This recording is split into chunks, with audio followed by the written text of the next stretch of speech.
What is going on YouTube? In today's video, we'll be going over the best settings to use in Rust. Most of the other guides out there are full of clickbait FPS boosts and simply want you to take their word for which settings to use. But in this video, I'll not only show you what I use, I'll even have side-by-side comparisons from in-game for specific settings so that you can better understand what changing the setting actually does in-game. If you find the video helpful, please leave a like and subscribe for more content like this. Let's get into it. In the options tab, we start with gameplay. You typically want higher FOV so that more is visible on your screen. I set mine to 90, and I also use a console command to improve my FOV even more. Stick around till the end of the video where I'll show you some essential console commands to improve your experience and gameplay, including this one on how to change your FOV. You want head bob to be turned off. Leaving this setting on will create a camera movement effect as you run. It's pretty distracting, I would leave it off. Crosshair and hit cross are both preference. I like to leave hit cross on because it lets me know more confidently when I get a hit marker on another player, so I can give more accurate callouts to my teammates. Most people play with hurt flash off since it can also be distracting and annoying when you take damage. If you are more of a beginner and can't tell when you're taking damage in the game, you could leave it on, but I personally play with it off. Leave on compass visibility. You want to be able to make accurate callouts to your team. I leave FPS counter on basic so it only displays the FPS. If you want to know your ping to the server, then you can turn it on advanced plus ping. I leave rich presence off. All this does is let your Steam friends know what you are doing in game.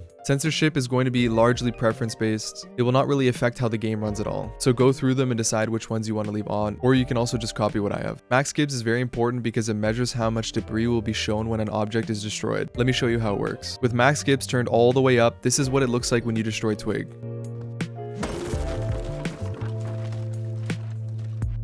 Here it is turned to 0. What a lot of people don't know is that you can actually use a console command to make structures have 0 debris when destroyed. In your console, type effects.maxgibs space and then put -1. This will set the value to a negative, removing all debris when objects are destroyed. This is essential when raiding since destroyed objects like doors linger for a few seconds. The command will make it so they disappear right away. The RGB lighting has no effect on game performance, so set it to what you like. Moving on to user interface. This section is also going to be largely preference based. The main setting you want to make sure is on is showing name tags, so that you can see which players are your teammates. The HUD scale can be adjusted here to whatever you like. Audio should also be adjusted to whatever you like best. I like to try and hear the grub before they DB me in the back, so I turn my master all the way up. Controls is the next tab that is again preference based, but I will mention that the most common control that newer players don't know about is hover looting. By default, it is bound to H. Hover looting allows you to hold the key down while dragging your mouse over loot to transfer it much faster and bind it to whatever key you like best. I use mine on C. For screen, I find I get most FPS in borderless mode. As seen in these screenshots, one was taken in exclusive and the other in borderless, and you can see a clear FPS increase just from entering borderless mode. Turn VSync off and make sure your FPS limit is set to 0. Limiting your FPS in the background and menu will depend if you have a lower end PC. If you do, I would recommend using these settings to help stop crashes when you tab out of the game. Now onto the graphics tab. Graphics quality should be adjusted based on what kind of PC you have. For lower end PCs, most people run from 1 to 3, and for higher end PCs, 4 to 6. Try them out and see what your PC can handle, but to be honest, the difference between 1 to 3 and the difference between 4 to 6 is minimal. Render scale should be set to max, as without it, things get very blurry. I have NVIDIA DLSS off. The game becomes blurrier and even has trouble rendering in objects in the distance. Look at the faraway power lines in the scene, for example. Shadow quality should be 0, and shadow cascade should be turned to no cascades. Arguably, one of the most important settings on this page is max shadow lights.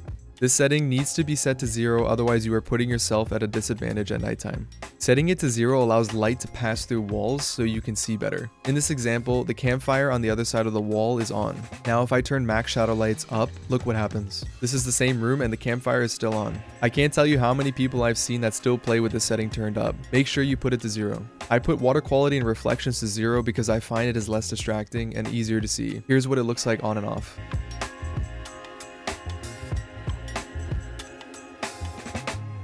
The shader level will drastically change the way the terrain looks around the map. I leave it turned up because I think the game looks much better with it, and it didn't have an impact on FPS in my testing. Draw distance should be turned all the way up if your computer can handle it. It will allow you to see those faraway airdrops easier. Shadow distance should be turned down to 50. It will allow you to see other players more clearly when they are hiding in shadows at a distance. Anisotropic filtering and parallax mapping should both be turned off. They have minimal changes and only impact performance from what I found. Grass displacement should be on because it is much easier to find guns and items that have been dropped in the grass. The item itself will displace the grass, so it'll be much easier to spot.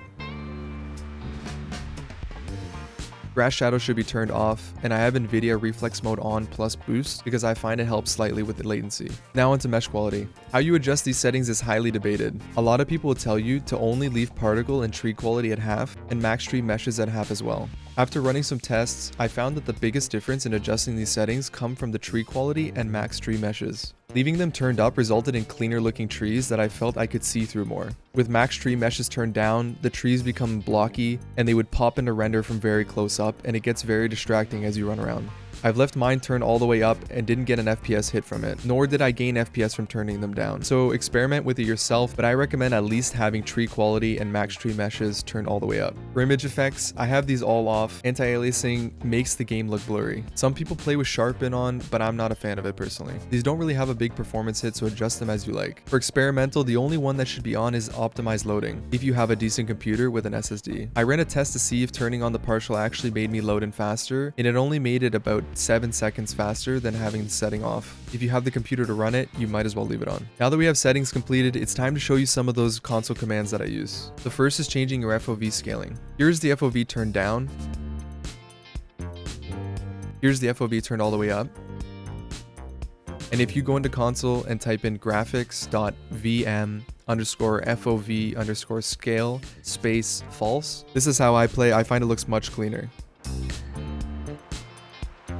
The next command is adjusting your look radius. Every item in this game has an invisible outline where you can interact with it.